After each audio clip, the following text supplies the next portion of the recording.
구약의 성경에는 예수님이 메시아로, 구세주로, 구원자로 이 땅에 오실 것에 대한 예언들로 가득합니다. 예를 들면 오늘 읽었던 이사야 11장도 마찬가지고, 그 앞에 등장하는 이사야 9장도 마찬가지입니다. 예수 그리스도, 메시아의 탄생과 그 메시아를 통해 이루어질 나라가 어떤 나라인가를 보여주고 있습니다. 이 이사야서를 기록한 이 선지자 이사야는 당시 젊은 청년이었습니다. 그는 자신의 조국 유다가 하나님을 잘 섬기고 또 하나님으로부터 복을 받아 이로 인하여 이루어질 미래 수망의 나라를 꿈꿨습니다. 하지만 점점 하나님을 떠나간 그의 조국 유다는 사방을 둘러봐도 도무지 수망이 없는 나라로 전락하고 말았습니다. 그러나 여기서 이사야는 다시 한번 약 700년 후에 이 땅에 오실, 탄생하실 메시아, 그 메시아가 이루어가실 놀라운 환상을 보면서 그 절망 가운데 희망을 보게 됩니다. 그가 메시아를 통해 바라본 세상, 메시아가 이루어갈 그 세상은 공의가 세워지고 공동체 안에 있었던 모든 상처와 고통이 치유되는 창조 질서로의 회복이고, 그로 인하여 나타날 평화의 나라였습니다. 오늘 사랑하는 성도 여러분, 우리가 살아가는 이 시대, 이사야 선지자가 살았던 약 2700여 년 전에 그 시대와 그렇게 큰 차이가 없어 보입니다. 암울하기도 하고 어둡기도 합니다. 대중매체에서 들려오는 소식들, 어두운 우리네 삶을 여실히 드러나고 있습니다. 곳곳에서 다툼과, 곳곳에서 분쟁과 미움과 싸움과, 또 우리의 자녀들은 자녀들 나름대로 힘들어합니다. 고통스러워하고 있습니다. 젊은이들은 젊은이대로, 또 어른들은 어른들대로 인생에 닥친 그 인생의 문제들 앞에 고통스러워하고 있습니다. 두려워하고 있습니다. 저는 이것을 상실이라는 단어로 한번 압축을 해봤습니다. 한마디로 우리는 지금 상실에 대한, 혹은 상실로 인한 뭔가 잃어버리고 빼앗길 것 같고 없어지는 그런 두려움과 또 분열로 인한 고통과 불안의 시대를 살아가고 있습니다. 자, 그렇다고 그러면 우리가 그저 주어진 우리의 현실에 절망하고 말 것인가? 어쩔 수 없어 그냥 체념하고 말 것인가? 그럴 수 없습니다. 절망하고 낙심할 것이 아니라면, 그렇다면 이 상실과 분열의 시대 한가운데 살아가고 있는 우리들은 어디에서, 누구에게서, 무엇으로부터 우리는 미래 소망을 찾고 평안을, 잃어버린 평안을 얻을 수 있을까? 바로 이 땅에 2000년 전에 메시아로 오셨던 예수 그리스도, 그리고 지금도 우리와 함께 하시는 예수 그리스도입니다. 그분으로 말미암아 이사야 선지자 당시 그 고대 근동의 패권자는 아수르라는 나라입니다. 온 열국의 운명이 아수르의, 강대국 아수르의 손에 달려있는 것처럼 보였습니다. 마치 이 시대에 미국의 손에, 마치 중국의 손에, 러시아의 손에 세계의 모든 질서가 달려있는 것 같이 아수르의 손에 열국의 운명이 결정될 것처럼 보였습니다. 이때에 북이스라엘의 왕과 아람 왕이 동맹을 맺고 반아수르 연합군을 형성하여 아수르와 맞서기 시작합니다. 동맹을 맺은 두 나라는 이 남유다, 이사야의 조국 남유다에게도 반아수르 연합에 동참할 것을 요청합니다. 하지만 유다는 그 제안을 이런지하에 거절하고 오히려 아수르에게 붙어버립니다. 그러자 반아수르 연합군은 유다의 수도 예루살렘을 향해 진격해버렸습니다. 이사야 선지자는 당시에 유다 왕 아하스 왕에게 조언을 합니다. 왕이시여, 두려워하지 말고 하나님께서 유다를 보호해 주실 것이니 하나님을 의지하라고 권면했지만, 이 유다의 왕 아하스는 공격해오는 이 반아수르 연합군에게 벗어나기 위해 아예 아수르 왕에게 공문을 보내고 스스로 우리는 아수르의 종이 되기를 원합니다. 자처합니다. 유다 왕 아하스는 눈에 보이지 아니하는 전능하신 하나님보다는 당장 눈에 보이는 힘, 제국 아수르를 선택하고 맙니다. 하지만 하나님은 유다에게 말합니다. 너희들이 의지했던 그 아수르에게 너희들이 시달리다가 결국은 바벨론에게 멸망당할 것에 대한 환상을 선지자 이사야에게 보여주십니다. 유다는 마치 다 잘려나간 밑둥치만 남겨진 나무처럼 아수르를 멸망시킨 바벨론에 의해 잘려나갈 것입니다. 마치 그루터기만 남게 될 것이다. 다 잘려나가고, 조국의 암담한 미래에 대하여 선지자는 한 번 더 절망할 수밖에 없었습니다. 자, 그런 선지자에게 오늘 이사야 11장 1절의 말씀은 절망의 상황 가운데 하나님이 선지자 이사야에게 보여주신 또 다른 예언의 말씀입니다. 그루터기만 남겨진 조국 유다, 하지만 끝이 아니라는 것이죠. 이사야 선지자는 그 밑둥치만 남겨져 죽은 것 같은 나무의 뿌리에서 한 싹이 나와 줄기가 되고, 줄기에서 다시 싹이 나와 가지가 되고, 가지에서 열매를 맺게 될 것이라는 11장 1절의 희망의 메시지를 듣습니다. 같이 한번 읽어봅니다. 이새의 줄기에서 한 싹이 나며 그 뿌리에서 한 가지가 나서 결실할 것이요. 여기 이새의 줄기라는 표현이 등장합니다. 이새는 다윗 왕의 아버지입니다. 그는 시골에서 양을 치는 목자에 불과했습니다. 그런데 하나님은 그런 이새의 가문을 선택하셨습니다. 그 이새의 아들 다윗을 통해 하나님은 이스라엘을 아름답고 풍성한 나무가 되게 하셨습니다. 그런 은혜를 입은 이스라엘임에도 불구하고 이스라엘은 범죄함으로 하나님을 떠났고, 하나님은 그런 이스라엘을 심판하심으로 이스라엘이라는 나라는 어떻게 해요? 잘려나간 밑둥치만 남겨지게 될 것입니다. 하지만 밑둥치만 남겨진다 할지라도 여호와 하나님은 그 그루터기에서 이스라엘과 온 세상을 회복하게 할 한 싹 메시아가 탄생할 것을 말씀하고 있습니다. 바로 이새의 줄기, 다윗의 후손으로 이 땅에 오실 메시아가 바로 예수 그리스도입니다. 사랑하는 성도 여러분, 절망스러운 조국 유다의 현실 앞에 선지자는 다윗의 후손으로 이 땅에 오실 메시아 예수 그리스도, 그리고 그분이 이뤄가실 새로운 세상을 꿈꾸며 그는 희망을 노래하기 시작합니다. 오늘 사랑하는 성도 여러분, 우리 개인의 역사를 포함한 인류의 역사도 마찬가지입니다. 우리는 죄로 말미암아 잘려나간 마치 밑둥치만 남겨진 나무처럼 초라하기 그지 없었습니다.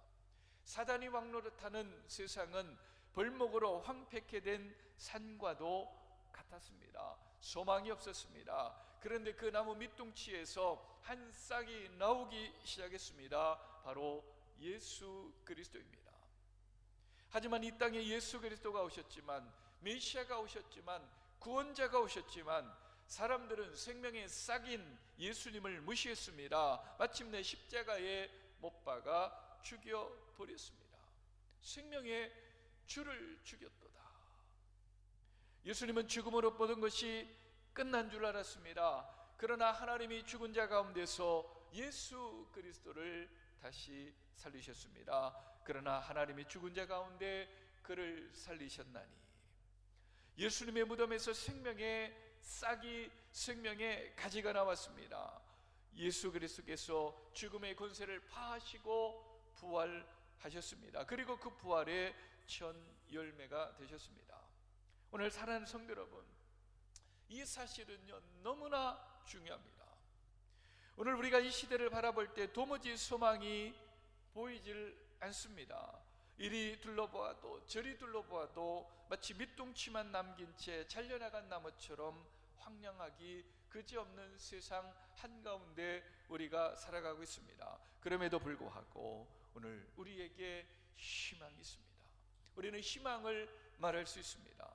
이새의 줄기에서 나온 한 싹, 죽음을 이기시고 부활하신 생명의 싹, 그 예수 그리스도가 지금도 우리와 함께 하시기에 그분이 우리의 희망이 되실 줄 믿으시기를 주님의 이름으로 간절히 축원합니다. 우리 가운데는 죄로 인하여 넘어지기도 하고, 그래서 자존심과 비전이 잘려나간 사람들도 인생의 실패로 인하여 두려움에 갇혀 우울하게 슬프게 살아가는 그런 분들도 분명 있습니다.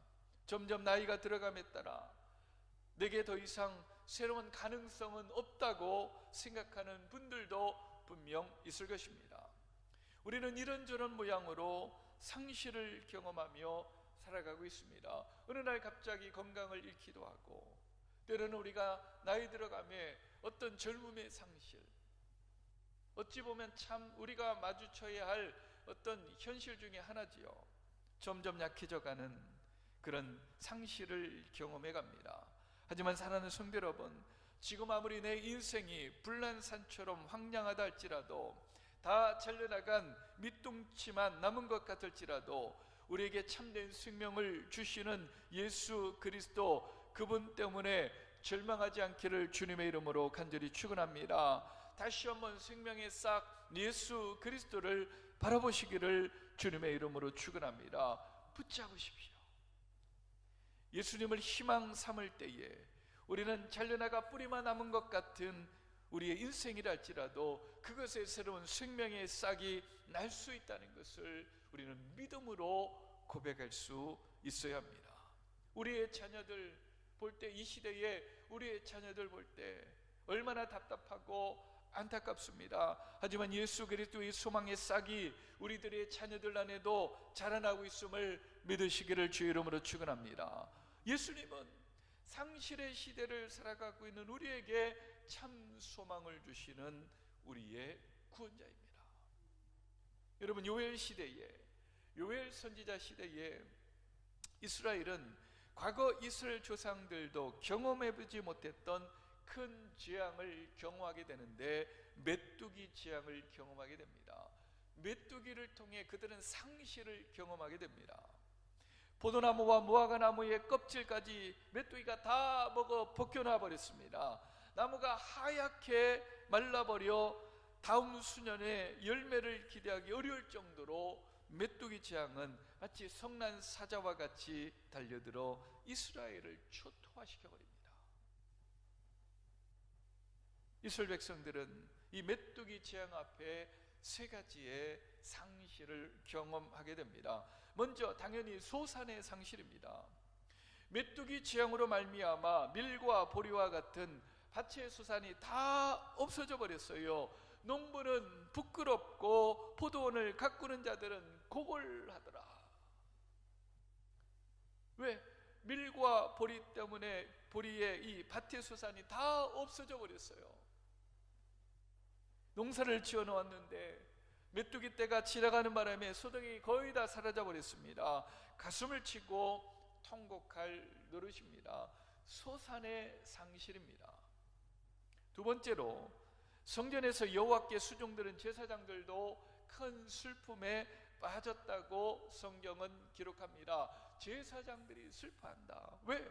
메뚜기 재앙으로 말미암아 농사를 망쳤다는 것은 하나님 앞에 제사 드리는 데 필요한 재료가 모두 사라졌다는 것을 의미합니다. 자, 그것은 하나님의 성전에서 매일 드려야 할 소재, 밀가루와 기름과 유향을 불태우는 곡식 제사를 드릴 수 없다는 의미고, 전제, 포도주를 제단 위에 부어드리는 제사를 드릴 수 없게 되었다는 것을 의미합니다. 이스라엘이 맞이한 두 번째의 상실은 예배의 상실입니다. 그리고 마지막 세 번째는 메뚜기 재앙으로 인하여 밭의 수산이 다 없어지고 포도나무가 시들고 무화과나무가 마르고 석류나무와 대추나무와 사과나무와 밭의 모든 나무가 다 시들어 이스라엘은 기쁨을 잃어버렸습니다. 이러므로 사람들의 즐거움이 말랐도다. 기쁨의 즐거움의 상실입니다. 소산을 상실해버렸고 예배의 상실로 이어졌고 그들은 기쁨을 상실해버렸습니다. 상실의 시대. 소산의 상실로 인해 곡하는 농부와 포도원을 가꾸는 이들처럼 이 시대에 기쁨과 기대를 상실한 소상공인들의 모습이 투영이 됩니다. 기쁨을 잃어버린 요의 시대의 사람들처럼 점점 웃음을 잃어가는 우리의 자녀들, 이 땅의 젊은이들이 보입니다. 제사장들이 예배할 수 없어 슬퍼하듯 점점 줄어들가는 위축된 그런 상실감 속에 살아가는 목회자들의 모습도 보여요. 물론 당시 이스라엘이 마주한 그 상실의 시대는 우연이 아닙니다. 그들이 하나님 없는 즐거움을 추구한 결과였습니다. 하나님과 이스라엘 간의 관계 단절의 결과입니다. 메뚜기 재앙으로 인한 하나님의 심판으로 말미암아 유례 없는 고통을 당하고 있었던 이스라엘에게 하나님의 선지자 요엘을 통해 그 상실의 시대를 이겨낼 수 있는 방법을 알려주셨습니다. 요엘서 1장 14절 함께 읽어봅니다. 너희는 금식일을 정하고 성회를 소집하여 장로들과 이 땅의 모든 주민들을 너희 하나님 여호와의 성전으로 모으고 여호와께 부르짖으라. 이어지는 말씀을 보십시오. 너희는 이제라도 금식하고 울며 애통하고 마음을 다하여 내게로 돌아오라. 너희는 옷을 찢지 말고 마음을 찢고 너희 하나님 여호와께로 돌아올지어다. 그럴 때 어떤 역사가 일어날까요? 은혜로우시며 노하기를 더디하시며 이내가 크시사 뜻을 돌이켜 지향을 내리지 아니하시나니 주께서 혹시 마음과 뜻을 돌이키시고 그 위에 복을 내릴지 누가 알겠느냐. 이스라엘이 회복을 경험하게 될 것이라. 여러분, 이 영적 원리는요 동일하게 상실을 경험하고 있는 이 시대에도 적용됩니다. 지금 우리는 메뚜기 재앙으로 즐거움과 소산을 잃은 채 상실할 채 낙심하고 있었던 이스라엘 백성들과 다를 바 없습니다. 자, 그렇다면 우리가 경험하고 있는 이 시대의 상실은 그저 우연만은 아닙니다. 우리가 왜 상실의 시대를 맞이하게 되었을까요? 혹시라도 이스라엘 백성들처럼 하나님이 없는 즐거움, 하나님으로부터 오는 즐거움이 아닌 그 즐거움을 추구한 결과는 아닐까요? 오늘 메뚜기 재앙이 이스라엘을 향한 하나님의 징계이듯 우리가 경험하는 상실은 어찌 보면 이 시대를 향한, 우리를 향한 인류의 죄악에 대한 하나님의 경고입니다. 중요한 것은 우리의 반응입니다. 상실의 시대에 가만히 있으면 혹은 세상 탓하면 그 문제가 해결이 될까요? 상실의 시대에 가만히 있으면 안 됩니다. 메뚜기 재앙을 인하여 그 상실의 문제 앞에 회복을 위해 이스라엘 백성들이 성전에 함께 모여 여호와께 회개하며 구원을 부르짖어야 했듯이 오늘 사랑하는 성도 여러분, 우리가 먼저, 내가 먼저 여호와께로 돌아가 부르짖을 수 있는 은혜가 있기를 주님의 이름으로 간절히 축원합니다. 역대하 7장 14절에 내 이름을 일컫는 내 백성이 그들이 악한 길에서 떠나 스스로를 낮추고 기도하며 내 얼굴을 찾으면 내가 하늘에서 듣고 그들의 죄를 사하고 그들의 땅을 고칠 것이다. 호세아 선지자의 고백과 같이 오라 우리가 여호와께로 돌아가자. 우리의 마음을 찢고 우리 부르짖으며 하나님 앞에 은혜를 구할 때, 여호와께로 돌아갈 때 하나님은 다시 우리를 회복시켜 주실 것입니다. 믿을 수 있기를 주의 이름으로 간절히 축원합니다. 자, 상실의 시대를 살아가고 있는 우리들 뿐만 아니라 우리가 살아가는 이 시대는 분열과 갈등의 시대, 그것을 넘어선 초갈등의 시대를 살아가고 있습니다. 보수와 진보로 나뉘고 세대 간, 남녀 간 갈등하고 동과 서와 남과 북으로 분열된 세상 속에 우리는 살아갑니다. 사용자와 고용자 간에, 가깝게는 가족 간의 갈등, 성도 간 갈등과 분열을 경험하며 살아갑니다. 분열과 갈등의 이 시대, 초갈등의 시대를 살아가는 우리들이 성탄절을 맞이하면서 우리가 붙잡아야 될, 우리가 바라봐야 될 그런 꿈은, 미래는 무엇일까요? 6절의 말씀에 보면 그때로 본문의 말씀이 시작합니다. 바로 예수 그리스도, 메시아 예수 그리스도가 이 땅에 오셔서 성취하실, 혹은 더 나아가 예수 그리스도를 통해 우리 믿음의 성도들이 이루어가야 할 세상에 대한 미래의 그림이 소개되고 있습니다. 그것은 함께 더불어 살아가는 세상입니다. 함께 더불어 살아가는 세상이다. 근데 제가 얼마나 고민을 했는지요, 이 더불어라는 말을 제가 넣었을 때, 야, 또 더불어라고 쓰면 목사님은 야당이야? 그럴까봐 저는 야당도 여당도 아닙니다. 저는 예수당이에요. 예수당. 정말 너무 민감해요.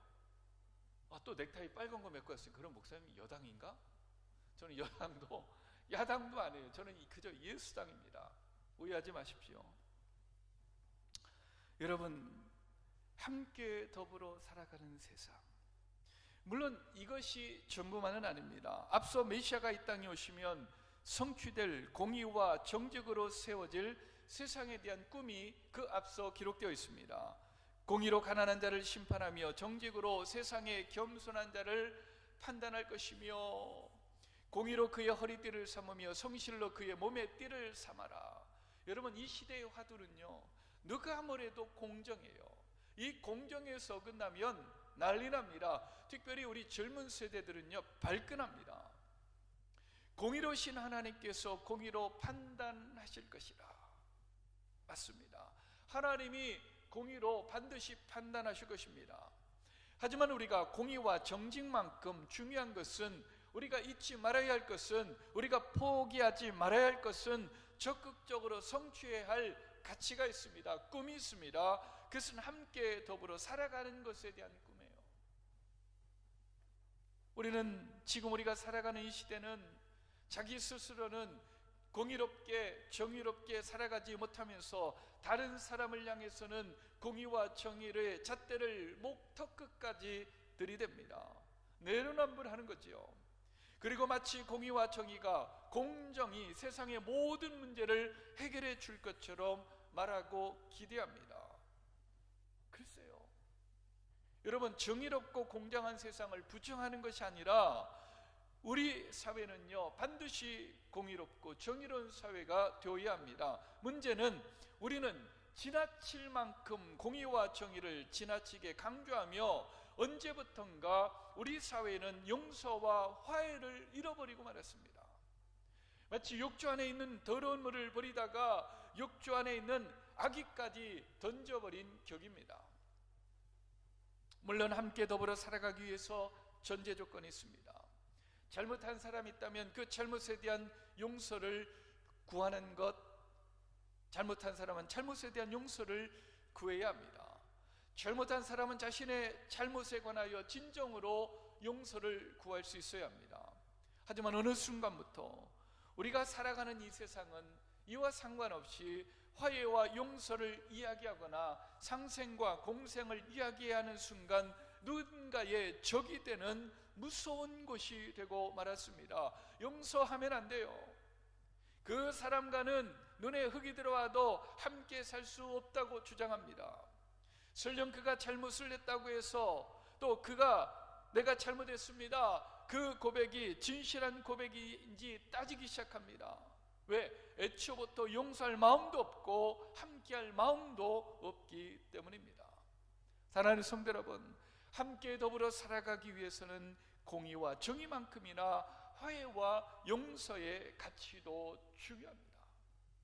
오늘 본문은 2700여 년 전에 이 땅에 오실 메시아를 통해 이루어질 평화의 세상에 관하여 선지자 이사야에게 하나님이 주신 약속의 말씀입니다. 그리고 그 약속의 말씀대로 2000여 년 전 메시아가 이 땅에 오셔서 평화로운 세상을 만들어 가셨습니다. 환대와 용서와 화해를 잃어버리고 함께 더불어 살아가는 삶의 행복을 잃어버린 이 시대 앞에 메시아가 만들어 가실 그 평화로운 세상을 바라보았던 이사야처럼 오늘 예수 그리스도 그분으로 말미암아 이루어지는 평화와 세상을 함께 꿈꾸고 함께 만들어갈 수 있기를 주님의 이름으로 간절히 축원합니다. 6절과 8절 사이에는 우리에게 너무나 낯선 세상이 소개되고 있습니다. 이곳에 등장하는 이리와 어린 양과 표범과 어린 염소와 송아지와 어린 사자와 암소와 곰과 어린아이와 독사는 강자와 약자들로 도저히 함께 할 수 없는 사이입니다. 그런데 어떻게 이리와 어린 양이 함께 살 수 있습니까? 어떻게 표범과 어린 염소가 함께 놀 수 있을까요? 어떻게 암소와 곰이 함께 먹으며 그것들의 새끼가 함께 엎드려 놀며 어떻게 젖 먹는 아이가 독사의 구멍에 장난하며 젖된 아이가 독사의 굴에 손을 넣을 수 있을까? 원래 하나님의 창조하신 에덴 동산에서는 서로 싸우고 먹고 먹히는 그런 원수관계가 없었습니다. 죄가 들어오자 죄 때문에 서로 미워하고 증오하고 죄 때문에 시기와 질투가 생기고 약육강식의 세계가 도래했고 그곳에서 살인이 나오게 되었습니다. 하지만 사랑하는 성도 여러분, 2000여 년 전에 이 땅에 오신 예수 그리스도, 예수님은 서로 원수된 것을 십자가에서 모시고 하나 되게 하셨다는 사실을 기억하시기를 주의 이름으로 축원합니다. 예수 그리스도로 말미암아 하나님과 원수된 우리가 화목하게 되었습니다. 함께하게 되었습니다. 그 화목은 이웃과의 화목으로 이어졌습니다. 이 땅에 오신 예수 그리스도의 또 다른 이름이 임마누엘입니다. 하나님이 우리와 영원토록 함께 하신다. 하나님은 우리와 영원토록 함께 하시기 위하여, 예수님은 우리와 영원토록 함께 하시기 위해 이 땅에 오셨습니다. 자, 그런데 생각해 보십시오. 사실 우리는 하나님이 우리와 영원토록 함께 하실 만한 그런 존재가 못 됩니다. 그런 우리와 영원토록 함께 하시기 위하여 이 땅에 예수님이 오셨어요. 우리와 함께 할 수 있는 우리가 그런 어떤 조건 내지 혹은 그런 성품 내지 그런 존재가 아니잖아요. 그럼에도 불구하고 영원토록 함께 하시기 위하여 이 땅에 오셨는데, 우리는 나하고 조금 마음이 맞지 않는다고 해서, 나하고 좀 생각이 틀리다고 해서 함께 하려 하지 않습니다. 6절과 8절에 보면 함께라는 단어가 5번 등장을 합니다. 함께 살며, 함께 누우며, 함께 있어, 함께 먹으며, 함께 엎드리며.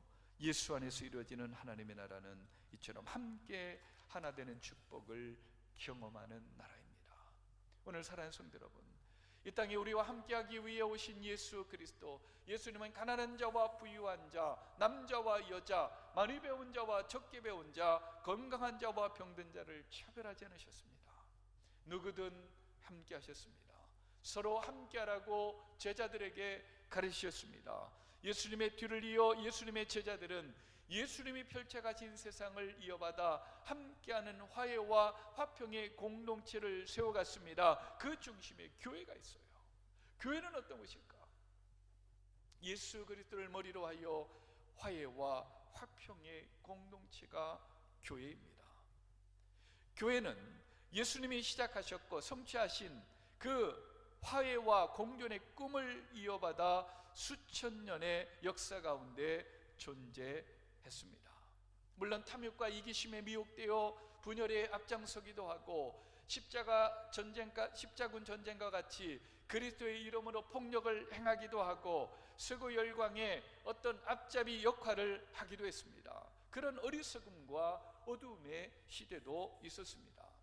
하지만 과후의 시대 속에서도 예수님이 만들어 가셨던, 그리고 예수 십자가의 복음이 만들어가는 평화와 화평의 세상을 꿈꾸는 자들이 있었고, 그들로 말미암아 그 꿈은 계속해서 이어져 왔습니다.